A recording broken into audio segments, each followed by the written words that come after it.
As custodian of the wrecks, it's Philippe Rouger's job to track and monitor Bermuda's historic shipwrecks. And there are plenty here to keep him occupied. In fact, these waters may have claimed up to 300 vessels. Why have so many ships come to grief in these crystal clear seas, so close to land? Today, Philippe's visiting several wrecks that could throw some light on this mystery.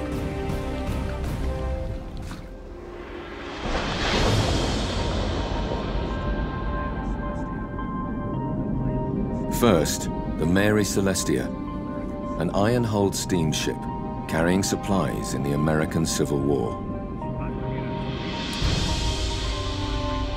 She left Bermuda, she came down South Shore and came to her demise right here, which is a very curious thing because we're literally only 800 meters from shore. And it happened on a flat, calm day. There's a lot of intrigue about it. Trying to figure out just how this came to be. She lies just over 50 feet down. The ship's distinctive paddle wheel is still recognizable.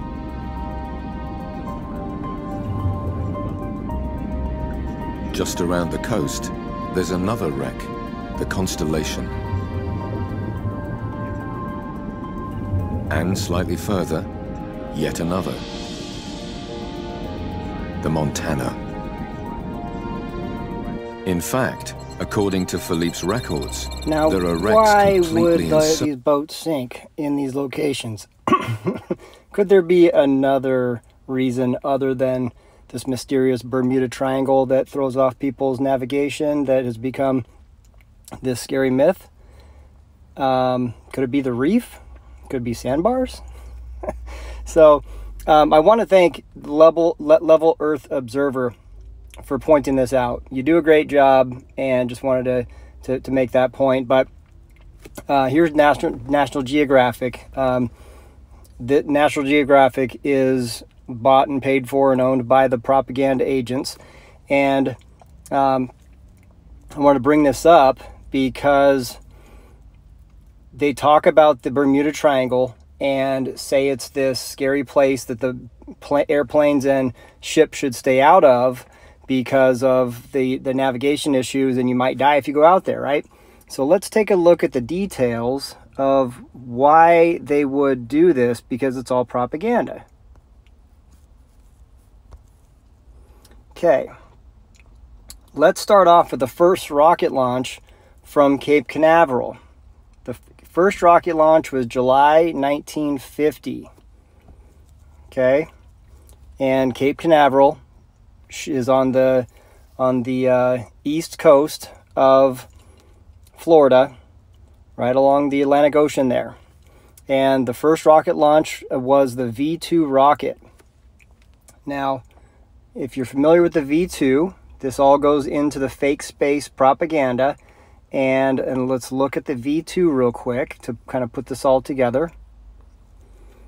The V2 rocket was designed by the Nazis and actually designed by Werner von Braun, who later became the head of NASA and headed up all the fake space propaganda, working along with Disney and Man in Space, and through the 1950s created the illusion of the possibility of going into outer space, and they were shooting these rockets up in the air saying that they were going to outer space. But where were they actually going? Well, let's take a little closer look. The Bermuda Triangle, they also call it Devil's Triangle. Isn't that interesting? It first started having these early suggestion of unusual disappearances was September 17th, 1950. So it's literally like 3 months later after the first rocket launch. Let's go back and look at this again one more time. The first rocket launch was July 24th, 1950. And then they started putting out propaganda about the Bermuda Triangle, saying you should stay out of this area and ships should stay out of this area. And interestingly, one of the main reasons they were putting this out was the loss of Flight 19, which was a military operation. Go figure, the government has something to do with this. The Navy Avenger tornado bombers, they said they were lost. Okay. And they say, they wrote the leader had been heard saying, "We are entering whitewater. Nothing seems right. We don't know where we are. The water is green, no white." He also wrote that officials at the Navy Board inquiry stated that the planes, quote, "flew off to Mars," unquote. And this came out in 1950, just as Wernher von Braun and the beginning of the space propaganda. And this is before NASA even started up, but Wernher von Braun was involved, and because they were shooting off his V2 bomb, his V2 missile, and this is what they were doing. So, and of course, they flew up to Mars, and Elon is of course, Elon Musk is trying to get to Mars and tell everybody we're going to Mars now, but he's saying we flew up to Mars, and Wernher von Braun, he kept talking about we're going to go to the moon and we're going to go to Mars, and then in Wernher von Braun's book, he has this science fiction book where Elon was the head of the officials of these Martians on Mars after they flew in and made contact with Mars. So isn't that interesting that they flew off to Mars with this propaganda in 1950, putting it all together. So let me keep going here. Let's see.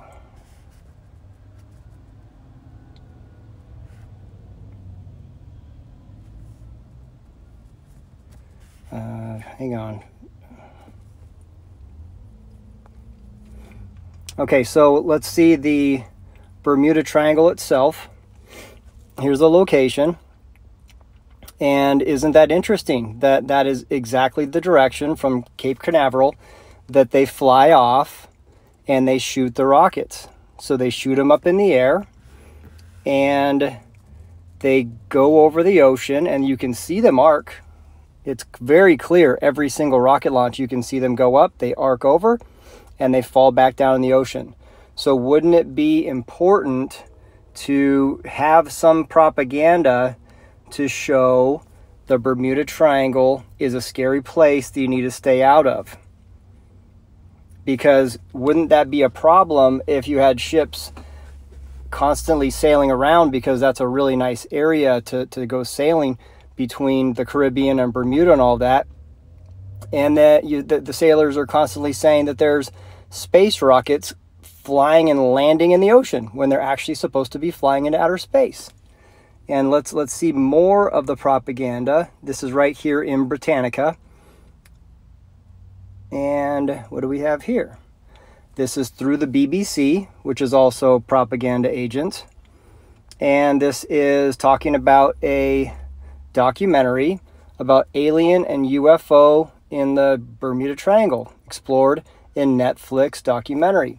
And I just put out an article yesterday that the Netflix, you can look it up and go back to my last video about propaganda is everywhere, and you'll see that Netflix began by a family member of the Bernays family. Edward Bernays was the original propaganda artist, and they're just carrying it on here. And this is just linked all together with BBC and with here we go, Netflix and National Geographic. National Geographic is the ones that put out the fake articles or the TV show about them showing over the Salton Sea in California, how they sent this boat out there and they did a trick photography to make it appear that the water was curving, which in fact you can see the ship, the raft the entire time, and you can see the horizon, you can see the shoreline behind the raft, to make an entire television show to trick people into believing that the Salton Sea curved over a 7-mile distance, and it was a complete fabrication and trick photography. So that's about it, I think. I just wanted to run through that. And this is the last thing, I guess. Kennedy Space Center, and they say, which directions do rockets launch from Cape Canaveral?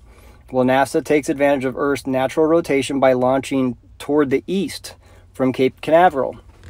Okay, we already saw the triangle, so they shoot it off over the Atlantic, and they say they shoot it off to the east to take advantage of the Earth's rotation, which is obviously laughable, because if that was the case, then anytime anybody flew in an airplane anywhere, they would take advantage of Earth's rotation, because of the alleged Coriolis and the spin of the Earth, when that proves itself that the Earth does not curve, because you can fly an airplane any direction and land back on the ground on a flat and non-moving surface. Can you imagine if an airplane tried to land sideways over a moving surface, spinning 1,000 miles an hour under it? It's laughable. So I'll stop here, but I just want to show you that the Bermuda Triangle is propaganda. It's fake space propaganda. Isn't that amazing? And there you go. They shoot the rockets right out into the Bermuda Triangle. They land in the ocean, and they scare people from going out there because they want to keep it secretive. And that's all it is. Take it easy.